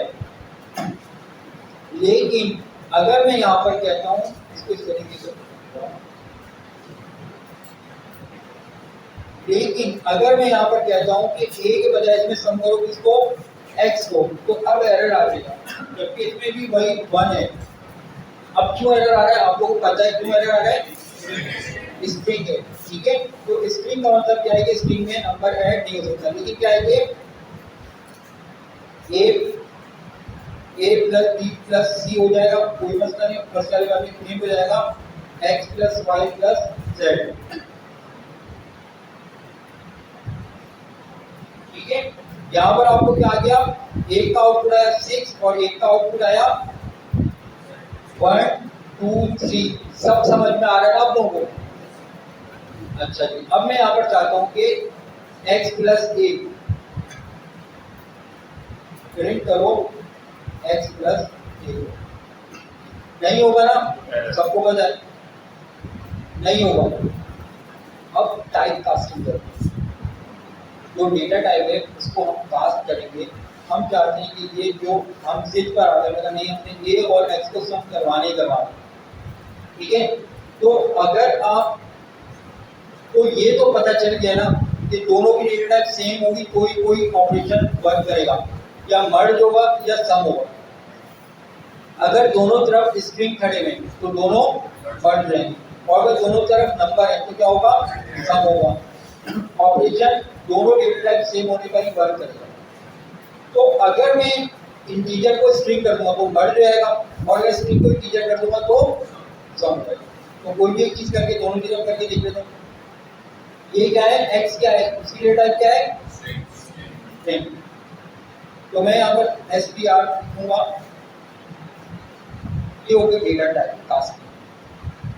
टाइप कास्टिंग इसमें आसान है, किस तरीके से, str ब्रैकेट में a लिखूंगा तो a कन्वर्ट होगा किसके अंदर, स्ट्रिंग में, ठीक है।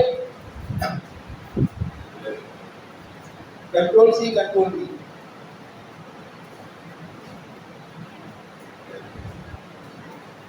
x को कन्वर्ट करो किसमें, इंट में। क्यों, क्योंकि x को a में, x को इंटीजर में इसलिए कन्वर्ट करवा रहा हूं क्योंकि a जो है वो है नंबर। तो अब यहाँ पर मेरा दोनों काम बिल्कुल ओके है। एक काम क्या करेगा, मर्ज कर देगा, और दूसरा क्या करेगा, सम कर देगा। एक ने 11 दिया, दूसरे ने 2 दे दिया। आप लोगों को समझ में आ रहा है कॉन्सेप्ट। देखिए छोटी छोटी बातें, कॉन्सेप्ट अगर बिल्ड हो गया ना, आपको आगे एआई में प्रॉब्लम नहीं होगी। तो यहाँ पर क्या है कि आप अगर डेटा टाइप सेम रखेंगे तो ही ऑपरेशन होगा। अगर दो स्ट्रिंग को प्लस करेंगे बीच में तो सम मर्ज होगा, दो नंबर होंगे तो क्या होगा, सम हो जाएगा। ऐसे ही, लेकिन इसमें एक बात को और भी ख्याल रखिएगा, वो ये मेरे भाई कि अगर आप किसी स्ट्रिंग को नंबर में कन्वर्ट करने जा रहे हैं तो उसके अंदर नंबर वाले कैरेक्टर मौजूद होंगे। यानी ये मेरे मकान का नंबर है R31, ये कभी भी नंबर में बदल नहीं सकता, लेकिन मेरा मोबाइल नंबर है 0, वो नंबर में कन्वर्ट हो सकता है क्योंकि उसमें कोई भी अल्फा वैल्यू नहीं है, ओनली न्यूमेरिक वैल्यू। बात समझ आ गई आपको? चेक कर लेंगे। मैंने यहाँ पर स्ट्रिंग 1 था, x1 था तो सही था, तो मैं लेकिन मैं A1 कर दूंगा तो क्या होगा, एरर आ जाएगा। ठीक हो गया? ये A11 क्यों आया है? लाइन नंबर 7 की वजह से। ठीक है, लाइन नंबर 8 हमारी एरर ही है, इसमें पहले एरर लिखी होगा, ये एरर पहले लिखी। हमारे पास कितने प्रिंट हुए हैं? 1 2 3 4 5 6। कंसोल पे 6 लाइन आनी चाहिए ना, 5 आ गई। 1 2 3 4 5, छठी लाइन एरर है, उसने यहाँ पर बता दी। ओके, समझ में आ रहा है आप सब लोगों को? ठीक है, इसको कोड के लिखिए आप लोग। सही से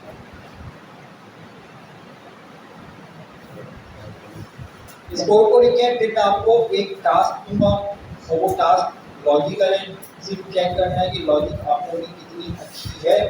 उसके बाद फिर मैं उस लॉजिक को पाइथन में कितनी आसानी से हो जाएगी वो बताता हूँ। असाइनमेंट ये भाई,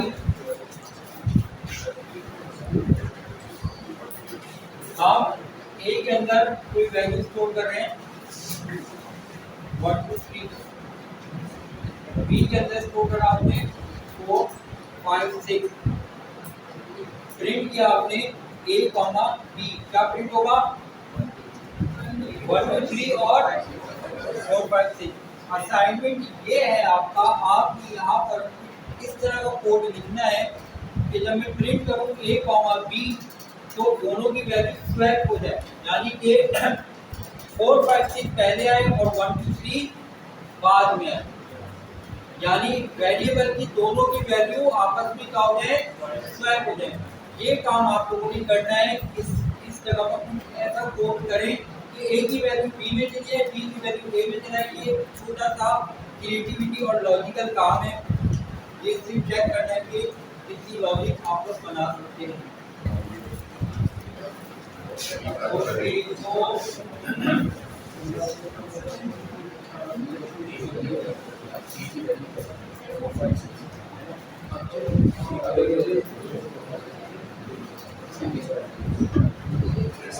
एक नई फाइल हमने बनाई, फाइल तुम्हारी ब्लैंक हो गई थी ना, तो दोबारा रिपीट करें। हम यहाँ पर काम करेंगे।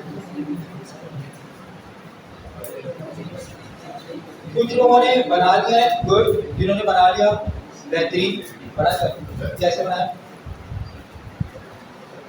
ठीक है, सही। कुछ लोगों ने बेहतरीन बना लिया है, बिल्कुल सही बनाया है, और लॉजिक क्या होगी वो भी मैं आपको समझा दूँ, मगर पाइथन में इससे भी ज़्यादा आसान है। और मैंने उसकी हिंट जो है वो मैंने आपको एक दी भी थी अभी इसी क्लास में 15 मिनट पहले। अब हम बात करेंगे कि पहले नॉर्मल प्रोग्रामिंग में किस तरीके से काम होता है, पाइथन में किस तरीके से वैल्यू स्वैप कर सकते हैं। आपके पास 2 क्लास है उन लोगों के लिए पहले जिन्होंने लॉजिक नहीं क्रिएट कर। आपके पास 2 क्लास है, एक में शरबत मौजूद है, एक में चाय मौजूद है, सही है। मैं कहता हूँ चाय चली जाए शरबत में वाले क्लास में और शरबत चला जाए किसमें, चाय वाले क्लास में। ये कॉमन सी बात करी मैंने, कोई प्रोग्रामिंग नहीं, कोई रॉकेट साइंस नहीं, ये 2 क्लास रखे हैं। अगर किसी को भी, बच्चे को भी मैं बोलता हूँ ये काम करना है, उसका पहला सवाल बोलेगा मैं कर लूंगा, मगर मुझे क्या चाहिए, एक एम्प्टी गिलास चाहिए। उस एम्प्टी गिलास के अंदर चाय को उठा के पहले डाल दे वो, या किसी को शरबत वाले गिलास की वैल्यू इसमें डाल दे। जब वो डाल देगा तो फिर उसमें क्या करेगा वो, अगर उसने शरबत वाला एम्प्टी में डाला है तो चाय वाला उठा के किसमें डाल देगा, शरबत वाले गिलास में, सही है। चाय खाली हुआ तो उसने एम्प्टी वाला जो भरा था वो उसमें डाल दिया, हो गया वैल्यू स्वैप दोनों में, ठीक है। तो प्रोग्रामिंग में भी हमने जो कॉमन सेंस को मतलब एक आम जहन हमारा सोचता है, हम उसी लॉजिक को अप्लाई करेंगे अपनी इस कोड के अंदर। कैसे करेंगे? मैंने आपको बोला ए बराबर है किसके 1 2 3 के, बी बराबर है किसके 4 5 6 के। प्रिंट कर रहा हूं मैं ए कॉमा बी, तो हमें आउटपुट नजर आ रहा है 1 2 3 और 4 5 6। सही हो गया? अब यहाँ पर कुछ कोड ऐसा लिखना है मुझे कि जब ए और बी की वैल्यू यहाँ पर आए तो आपस में ए की वैल्यू बदली हुई और बी की वैल्यू भी बदली हुई। मैंने आपको कॉन्सेप्ट दे दिया है, आप मेरे साथ आप मेरी हेल्प करें। कैसे करूँगा? बोलते हैं, सब लोग बोले। एक वेरिएबल क्रिएट कर लेता हूँ, temporary variable empty class C is equal to, उसके अंदर क्या डालता हूँ शर्बत। सही है? उसके बाद मैं क्या कहता हूँ कि आप के पास जो ए जो था उसके अंदर आप क्या स्टोर कर दें बी, यानी कि चाय वाली जो वैल्यू थी वो आप शरबत वाली क्लास में डाल सकते। सही है? उसके बाद मैं क्या कह रहा हूँ, बोले बी इज इक्वल टू सी, यानी कि जो स्टोर की थी टेम्परेरी वैल्यू ए की वैल्यू सी के अंदर वो डालेगी इसके अंदर सी बी के अंदर। राइट वाली वैल्यू लेफ्ट वाले वेरिएबल में असाइन होती है। मुश्किल तो नहीं लग रहा आपको प्रोग्रामिंग?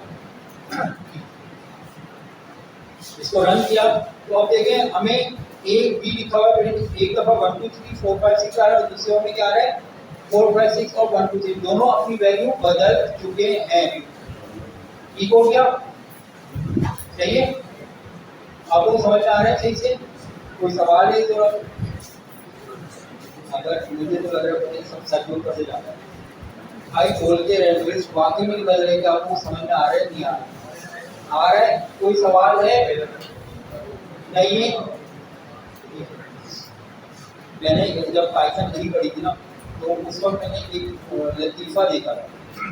तो वो लतीफ़ा ये देखा था कि एक स्टूडेंट बैठा हुआ है क्लास के अंदर, अपना सर खुला रहा है, बोला यार मैं जब सी में प्रोग्रामिंग करता था, विजुअल बेसिक में प्रोग्रामिंग करता था, मैं ये स्टेप लिखता था तो इसकी वैल्यू क्या हो जाती थी, स्क्वायर हो जाती है। पाइथन ने तो एक लाइन में वो मसला सॉल्व करते हैं। और मैंने आपको बोला भी था, मैं आपको हिंट दे के होगा पाइथन में किस तरीके से किया। पाइथन में भी डेवलपर था तो कार्टून बना हुआ था, उसने वो लाइन लिखी हुई तो वो खुश हो रहा था कि मैंने वो पाइथन में इस तरीके से किया। तो एक पाइथन को इम्प्रूव करने के लिए एक मैसेज था a comma B is equal to B comma a. ये क्या होगा, वैल्यू को स्वैप कर देगा यानी कि हवा ही में क्या करेगा, बी की वैल्यू डाल देगा ए के अंदर और ए की वैल्यू डाल देगा किसके अंदर, बी के अंदर, और दोनों वैल्यूज क्या हो जाएंगी, स्वैप हो जाएगी। ये पाइथन इतनी आसानी हमें देता है, ये बताने की कोशिश की गई थी उस लतीफे के अंदर, और हकीकत में भी ऐसा ही है। मेरे पास जो ऑफिस में नेटवर्क के जो लोग हैं ना, वो भी पाइथन के ऊपर स्क्रिप्ट बनाते हैं। मैंने वो कोडिंग करके अच्छा क्या किया, पाइथन के ऊपर स्क्रिप्ट। पाइथन इतनी आसान हुई है। अब लोग ये बात समझ में आई कि पाइथन में किस तरीके से स्वैप किया। A comma B is equal to B comma A, इसका मतलब क्या है, पहली वैल्यू पहले वेरिएबल में चली जाए, दूसरी वैल्यू दूसरे वेरिएबल में चली जाए। इसने खुद ही से हवा में ही चेंजेस कर दिए। बी की वैल्यू डाल दी किसके अंदर, ए के अंदर, और ए की वैल्यू लाके डाल दी किसके अंदर, बी के अंदर। दोनों वैल्यू स्वैप हो गई। रिजल्ट भी आप लोगों को नजर आ गया सामने, ये दोनों की वैल्यू स्वैप हो गई। ठीक है, तो पहले तो आप लिख रहे ये वाला कोड जिन लोगों ने नहीं किया, और उसके बाद फिर आप खुद से जो मैंने अभी पाइथन का बताया था वो आप लोगों के जहन में भी होगा, उसको आप कोड करें। जल्दी से 5 मिनट।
इसलिए आप लोगों ने आगे बढ़ो, आगे बढ़ जाओ, कोई प्रॉब्लम वाली बात तो नहीं है। और वो जो पाइथन वाला भी मैंने कोड बताया था वो लिखा आप लोगों ने, लिखा?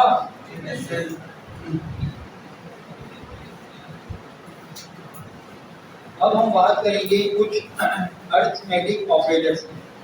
अरिथमेटिक ऑपरेटर प्लस आपको पता है क्या काम करते हैं, ऐड कर रहा हूँ। माइनस आपको पता है क्या करता है, सब्ट्रैक्ट करता है। मल्टीप्लाई आपको पता है क्या करता है, शेयरिंग काम क्या करता है, मल्टीप्लाई करता है। स्लैश का साइन करता है, डिवाइड कर रहा होता है। परसेंट साइन होता है, वो क्या काम करता है, रिमाइंडर, मॉड्यूलस, वो आपको जो नीचे बच रहा होता है वो बताता है। समझाऊंगा सब कुछ मैं अभी नहीं करके। स्लैश स्लैश क्या काम करता है ये भी मैं आपको बताऊंगा। मल्टीप्लाई मल्टीप्लाई क्या काम करता है ये भी मैं आपको बताऊंगा।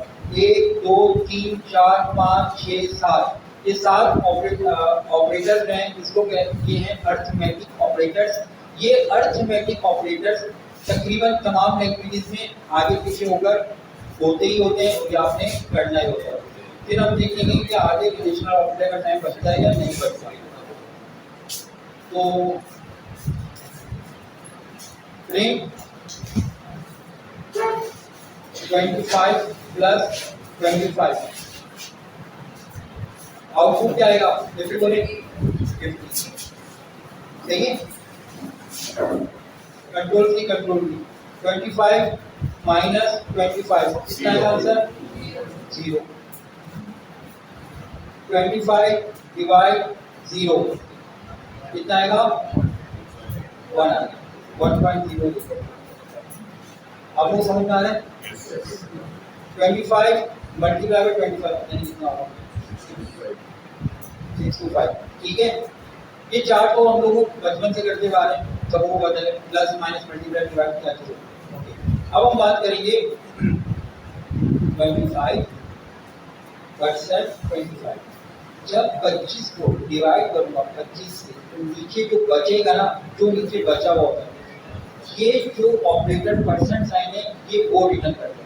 यानी कि जो नीचे बच रहा होता है रिमाइंडर जो मॉड्यूलस इसको जो भी आप इसको नाम दें, वो यहाँ पर जो होता है वो हमें रिटर्न करता है। तो मैं इसको रन करूंगा तो अभी नीचे क्या बचा है, 25 को जब मैं डिवाइड करूंगा 25 से तो आउटपुट क्या आएगा, 0 आएगा। सही है। अगर मैं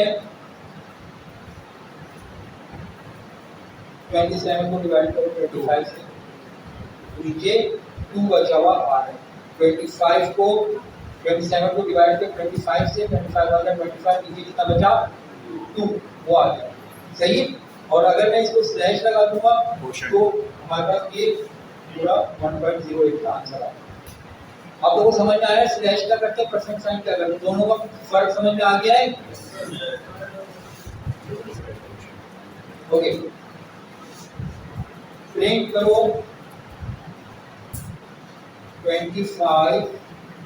27 था ना, डिवाइड बाय 25, ऐसे का आंसर क्या आ रहा है, 1.08 आ रहा है। ठीक है। अगर मैं 2 दफा स्लैश लगाऊंगा तो पॉइंट के बाद की जो भी वैल्यू है उसको वो हटा देगा और हमें इंटीजर वैल्यू रिटर्न करेगा, डेसिमल वैल्यू रिटर्न नहीं करेगा। डबल स्लैश यूआरएल क्या करता है, वो हमें डेसिमल वैल्यू रिटर्न नहीं करेगा, पॉइंट के बाद की वैल्यू इसने हटा दी।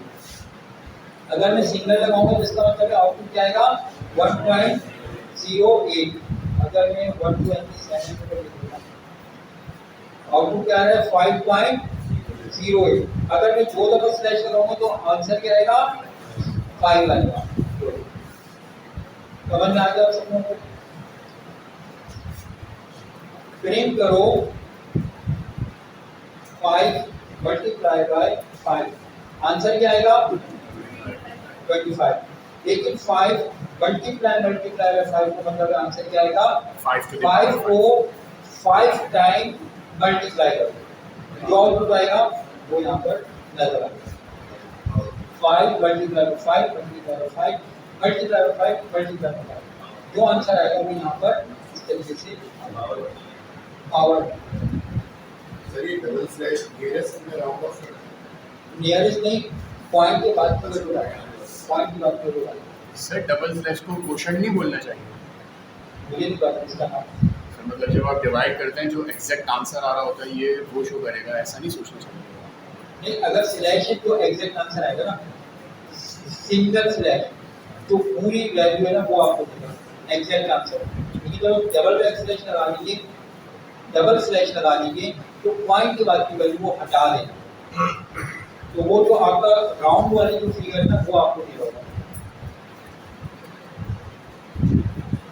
बल्कि राउंड भी मैं इसको नहीं बोलूँगा, क्योंकि राउंड ये करता है कि अगर 25.9 आ रहा होगा ना आंसर, तो राउंड फंक्शन क्या करेगा, उसको 26 कर देगा।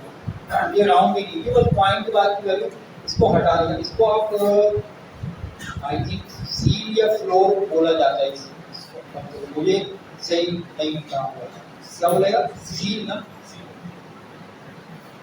ओके, आगे बढ़े। यहाँ तक कोई मसला नहीं, आपको सब समझ में आ रहा है, कोई प्रॉब्लम वाली बात नहीं। A is equal to 5, print करो A की वैल्यू, क्या आउटपुट आएगा, 5 A plus is equal to 2, print करो A की value, plus is equal to arithmetic operator के साथ अगर असाइनमेंट ऑपरेटर लग जाएगा तो क्या काम होगा, वही काम होगा जो अरिथमेटिक ऑपरेटर कर रहा था। लेकिन अब क्या होगा कि जो आउटपुट आ रहा है वो स्टोर कर देगा वेरिएबल के अंदर। यानी कि अगर मैं इस जगह पर कहूँ कि A की वैल्यू 25 है, 5 जगह, तो A plus is equal to 2 का मतलब है 5 प्लस 2। A की जो भी वैल्यू है उसके अंदर क्या साइन कर दो, 2 को मजीद ऐड कर दो, और A की वैल्यू फिर वो उसकी वैल्यू वही हो जाएगी। बाद में का प्रिंट करो तो वो वैल्यू प्रिंट हो जाएगी। नहीं समझ में आया? आगे क्या आएगा आउटपुट,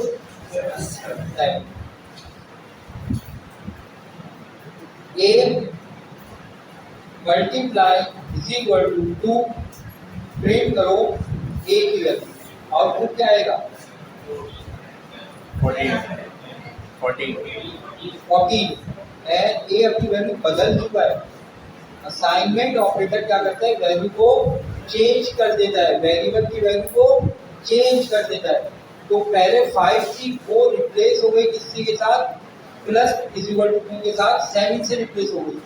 तो अब अगर मैं कहता हूँ A multiply is equal to 2, तो इसका मतलब क्या है कि जो A की अभी वैल्यू है उसमें मल्टीप्लाई कर दो 2 को, तो 7 मल्टीप्लाई बाय 2 आंसर कितना होगा, 40। ठीक है, एक वैल्यू गायब है,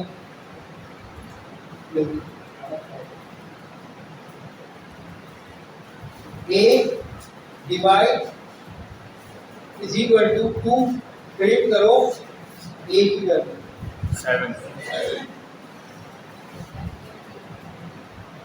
7 को 40 डिवाइड बाय 2 क्या होगा, हाँ 7.0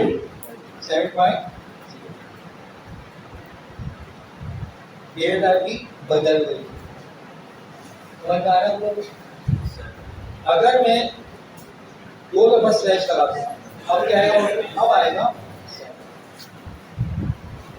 ओके, तो समझ में आप लोगों को आ रहा है, मल्टीप्लाई चेक करा रहे हैं, 14 multiply by 14, 14 multiply by 14 multiply by 14, सही है। तो अरिथमेटिक ऑपरेटर देख लिए, असाइनमेंट ऑपरेटर भी देख लिया हमने अरिथमेटिक के साथ, और अभी हमारे पास क्लास में बच गए हैं 15 मिनट।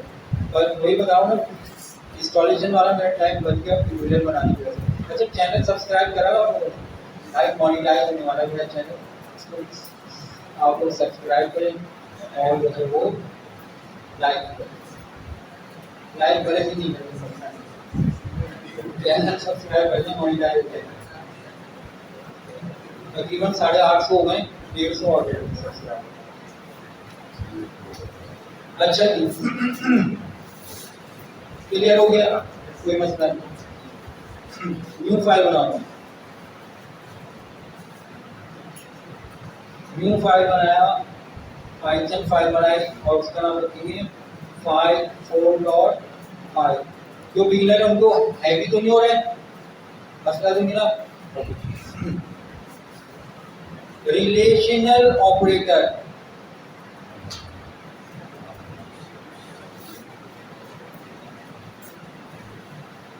और एक और जो होता है मेरे हिसाब से पाइथन में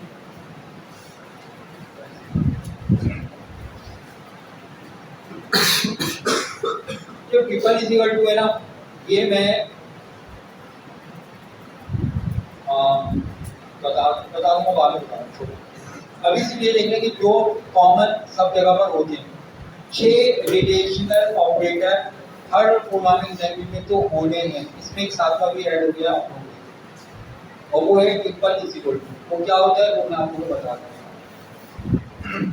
double is equal to, not equals to, less than, greater than, less than और इक्वल्स टू, ग्रेटर देन और equals to.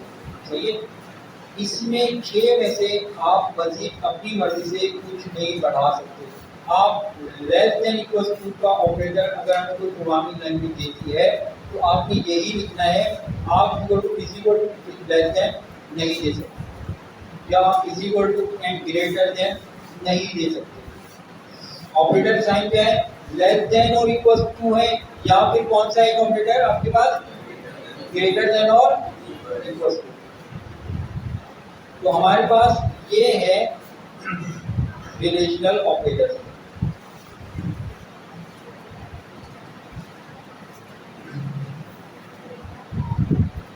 Equal to left वाली वैल्यू अगर राइट वाली वैल्यू के बराबर है तो आंसर, जैसे प्लस कुछ ना कुछ देता है ना, माइनस कुछ ना कुछ देता है, multiply, divide, slash, percent sign, ये कुछ ना कुछ वैल्यू दे रहे थे।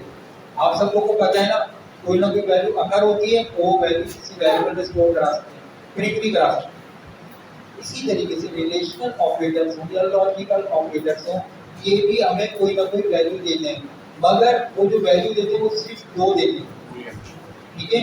और वो वैल्यू क्या देंगे, या ट्रू देंगे या फिर क्या देंगे, फॉल्स। तीसरी कोई वैल्यू ये रिटर्न नहीं करते, या ये ट्रू रिटर्न करेंगे या फिर क्या रिटर्न करेंगे, फॉल्स रिटर्न करेंगे। नेक्स्ट क्लास में इसको और रिपीट भी कर दूंगा आपको, बोलिए अभी बस क्लास खत्म का टाइम अभी 10 मिनट है, इसमें मैं आपको ये चीज बता रहा हूँ।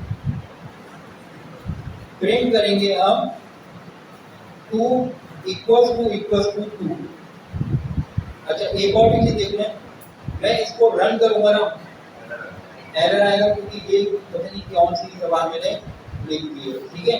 तो मैंने इसको जब इसको रन करूंगा, राइट क्लिक करूंगा, ये पता है ना आपको, ये एरर आएगा। तो बोला कि भाई क्या लिख दिया, मुझे समझ में नहीं आ रहा। ये मैंने आपको इसको नहीं पता कि मैंने समझाने के लिए ये लिखा है, मगर मेरी कोड का हिस्सा बना हुआ है। तो इसका एक तरीका तो ये है कि भाई मैं बोलूँ कि इससे जान छुड़ाऊँ, ऐसे बोलूँ तुमको या डिलीट कर दूँ, मतलब ये टूट भी नहीं, सही है। और दूसरा तरीका ये है कि मैं यहाँ पर एक हैश साइन लगा दूँ। हैश साइन का मतलब क्या होता है कि ये कहलाता है कमिट। प्रोग्रामिंग की दुनिया में या प्रोग्रामर्स अपनी ज़बान में इस चीज़ को कहते हैं कमिट करना। हर प्रोग्रामिंग लैंग्वेज के कमिट्स के अलग अलग तरीके होते हैं। पाइथन का जो है वो है हैश साइन। जब आप हैश साइन देंगे वो लाइन कंपाइल नहीं होगी, वो लिखी भी होगी, नजर आ रही होगी, मगर क्या है कि वो कंपाइल नहीं है, मतलब उसको आप जो कंपाइलर या इंटरप्रेटर है वो इसको नहीं चलाएगा, ठीक है। तो अब मैं इसको रन करूंगा, ये हमारा प्रोग्राम रन हो गया। ट्रू आ गया। आप लोगों को पता है ना इक्वल टू क्या रिटर्न करता है, या ट्रू या फिर फॉल्स। अगर मैं यहाँ पर लिखूंगा प्रिंट करो 3 इक्वल टू 2 के, या 3 बराबर है 2 के, फॉल्स, तो आउटपुट हमें आ गया फॉल्स। प्रिंट करो 3 लेस देन 2 के, क्या 3 छोटा है किसके, 2 से। सही कह रहा है गलत कह रहा है, गलत कह रहा है। ओके, आंसर क्या आएगा? प्रिंट करो 3 ग्रेटर देन 2 के, आउटपुट क्या आएगा? कौन आ रहा है आपको? प्रिंट करो 3 greater than equal to 2, output क्या आएगा? क्या 3 बड़ा या बराबर है 2 के? ट्रू है। प्रिंट करो 3 छोटा और बराबर है किसके? 2 से, आंसर क्या आएगा? और क्या था? Not equal to. प्रिंट करो 3 नॉट इक्वल टू 2 के, क्या 3 बराबर नहीं है 2 के? ये बात मैं सही बोल रहा हूँ या गलत? सही बोल रहा हूँ, फॉल्स नहीं बोल रहा हूँ। मैं कह रहा हूँ 3 बराबर नहीं है 2 के, सही कह रहा हूँ? सही कह रहा हूँ ना? तो ट्रू आएगा। ये ऑपरेटर भी क्या बोल रहा है?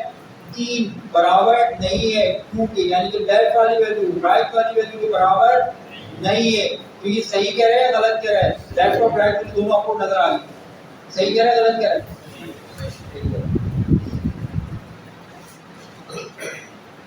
ठीक है, इसको आप लोग कोड को लिखें। ये 6 लाइनें 8 लाइनें जो है, और क्लास खत्म। रजिस्ट्रेशन करवा लेगा और अटेंडेंस भी लगवा देगा।